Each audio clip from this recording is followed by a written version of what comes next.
अस्सलाम वालेकुम वरहमतुल्लाहि वबरकातुहू। इत्तेहाद न्यूज़ में आप सभी का खैर मकदम है। आज कुछ ऐसी बातों पर चर्चा करते हैं जो आपको सुनने में अजीब लगे, लेकिन हो जरूर रही है। अहमदाबाद हवाई जहाज हादसे का ब्लैक बॉक्स हासिल हुआ है। 250 से ज्यादा लोगों की मौत हो चुकी है। कई जख्मी अस्पताल में अब भी जेर इलाज हैं। बजाय इस हादसे की तह तक जाकर इसकी वजह तलाशते अजीब अजीब बातें सामने आ रही है, और खासकर दलाल मीडिया ने तो अब पूरी हदों को ही पार करके रखा हुआ है। अब तो धीरे धीरे इस हादसे को कुछ लोग साजिश भी करार दे रहे हैं, क्योंकि इस हादसे में गुजरात के साबिक वजीर आला विजय रूपानी की भी मौत हो चुकी है। अब 12 तारीख को लेकर भी बातें आ रही हैं। भाजपा के साबिक वजीर आला विजय रूपानी का लक्की नंबर 12 ही था, अब मौत भी उसी वक्त हो गई। साथ में मिड डे अखबार की वो तस्वीर भी वायरल हो रही है जिसमें 12 तारीख की सुबह को प्लेन क्रैश की तस्वीर, जिसे कार्टून के तौर पर शाया किया जा चुका है। अब जिस तरह से हवाई जहाज का टुकड़ा दीवार से अटका हुआ है, उसी तरह की तस्वीर को शाया किया गया था। खैर, अभी तमाम कयास है, पर जिस बेशर्मी का मुजाहरा दलाल मीडिया कर रही है, इसे समझने की जरूरत है। सबसे पहले तो अब भगवत गीता को हवाई जहाज से निकाल कर दिखाया जा रहा है कि कैसे इतना 1000 टन पेट्रोल का धमाका होने के बावजूद भगवत गीता, इनकी एक मजहबी किताब, सही सलामत कैसे है। खैर, सबसे पहले मैं यह बताना जरूरी समझूंगा कि जो भी सवाल उठाए जा रहे हैं दिगर सोशल मीडिया चैनलों ने उठाए हैं, जिनकी बात को आपके सामने रख रहा हूं। लिहाजा बतौर सोर्स अभिसार शर्मा देशभक्त पौरुष शर्मा यूट्यूब चैनल के जरिए इन तमाम बातों को आपके सामने रख रहा हूं, क्योंकि कुछ अंधभक्त हमारे खिलाफ कहीं मुहिम ना चला दे। खैर, भगवत गीता किस तरह बच गई, इस पर कुछ दलाल मीडिया खबरें चला रही है, जबकि सवाल यह उठता है कि सरकार से सवाल करे, क्या हादसा कैसे हुआ और कौन जिम्मेदारी लेगा। यहाँ खबरें किस तरह एक मजहबी किताब बच गई पर कहानियां बनाई जा रही है। मतलब यहाँ भी धर्म का कार्ड खेलकर मोदी हुकूमत को जवाबदेही से बचाने की एक घिनौनी साजिश इसे कह सकते हैं। सवाल तो इस पर भी उठना जरूरी हो जाता है कि जब मजहबी किताब बची तो फिर उसे ले जाने वाले मुसाफिर कैसे नहीं बच पाए। बहरहाल अभिसार शर्मा ने इस बात पर सवाल किया है कि चमत्कार तो तब होता अगर पूरे पैसेंजर ही बच जाते। खैर, वजीर आजम मोदी किस तरह तस्वीरों के दीवाने हैं, इसकी मिसाल भी यहाँ देखने को मिली। भले जान चली जाए, लेकिन तस्वीर निकाल कर ही रहेंगे।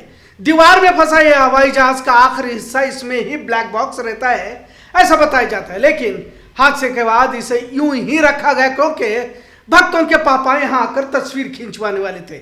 आप इस तस्वीर को दोबारा देखिए, किस तरह फोटोजीवी भक्तों के पापा तस्वीर निकाल रहे हैं। जाहिर है इस एंगल को लेने के लिए जमीन पर लेटकर ही फोटोग्राफर ने फोटो लिया होगा, पर मोदी जी को तो हर हाल में तस्वीर निकालकर दलाल मीडिया में अपनी बहादुरी दिखाना होता है। बहरहाल जवाबदेही पर सभी खामोश है। हुकूमतों से सवाल पूछने का तो रिवाज ही खत्म हो चुका है। अगर आप यहाँ पर सवाल पूछोगे तो ये वक्त सवाल पूछने का नहीं है कहकर आपको देशद्रोही कहा जाएगा। पहलगाम हमले के मुजरिम पकड़े नहीं गए, पर आप सवाल पूछोगे तो आपको देश विरोधी साबित किया जाएगा। सीज फायर तो मोदी की बजाय ट्रंप कर रहे हैं, पर यहाँ पर भी सवाल नहीं पूछना है। पुलवामा हमले में अब तक RDX कहां से आया नहीं पूछना है। कुंभ के मेले में भगदड़ पर सवाल नहीं करना है।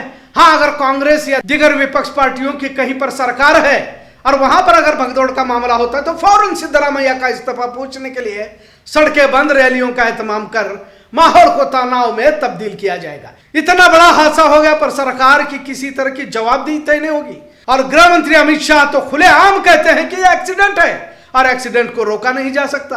अब इसे क्या कह सकते हैं, जवाबदेही तय होनी होगी। यह कोई रिक्शा या टेम्पो नहीं है जो ब्रेक फेल हो गया और हादसा हो गया।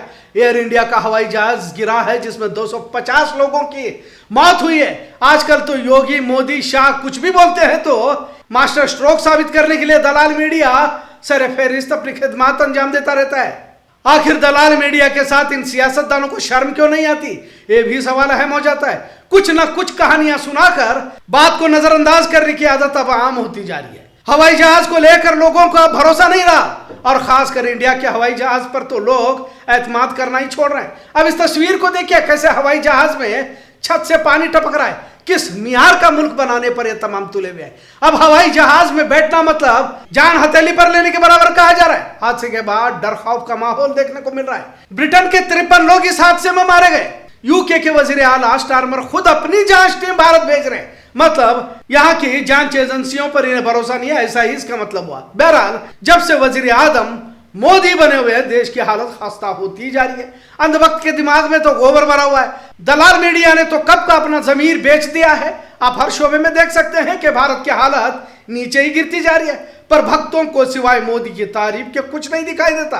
बेलगाम और अतराब के भी कुछ कन्नड़ और मराठी अखबार देखे होंगे और रोज पढ़ते होंगे, सिवाय मोदी के जय जयकार के इनके अखबार में कुछ नहीं रहता। जबकि हालत आईने की तरह साफ है, देश की तमाम मिल्कियत को अडानी अंबानी को बेचा जा रहा है। पर आज भी अपने आप को विश्व गुरु कहलवाना नहीं बोलते। अहमदाबाद हादसे के बाद तस्वीर लेने फोटो जीवी पहुंचे, लेकिन अब तक जवाबदेही तय नहीं कर पा रहे। पुलवामा, पहलगाम, सीज फायर, भगदड़ और अब हवाई जहाज का हादसा जिसमें 250 से ज्यादा लोगों की मौत हो चुकी है। पहलगाम के मुजरिमों पर सवाल तो बाद में पूछ ले, पहले ऑपरेशन सिंदूर के नाम पर होठ हासिल करने के लिए जल्दबाजी मोदी साहब को रहती है। मोदी को सीज फायर का ऐलान करना था, लेकिन अब तक 11 बार ट्रंप ने सीज फायर किया के बाद वो खुद टीवी पर आकर कहते रहे। इस फोटो जीवी की हिम्मत नहीं के ट्रंप को जवाब दे सके। इन्हें तो भारत में हिंदू मुस्लिम करके वोट हासिल करना और सत्ता पर बैठे रहना है।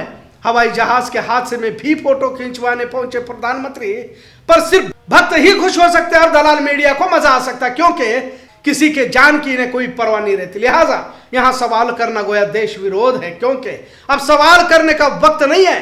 पर वो वक्त आएगा कब, यह सवाल उसी जगह पर आज भी खड़ा है। इतना जरूर, आज का मौजू कैसा लगा इस पर जरूर कमेंट करें। इत्तेहाद न्यूज़ देखने के लिए शुक्रिया। अल्लाह हाफिज।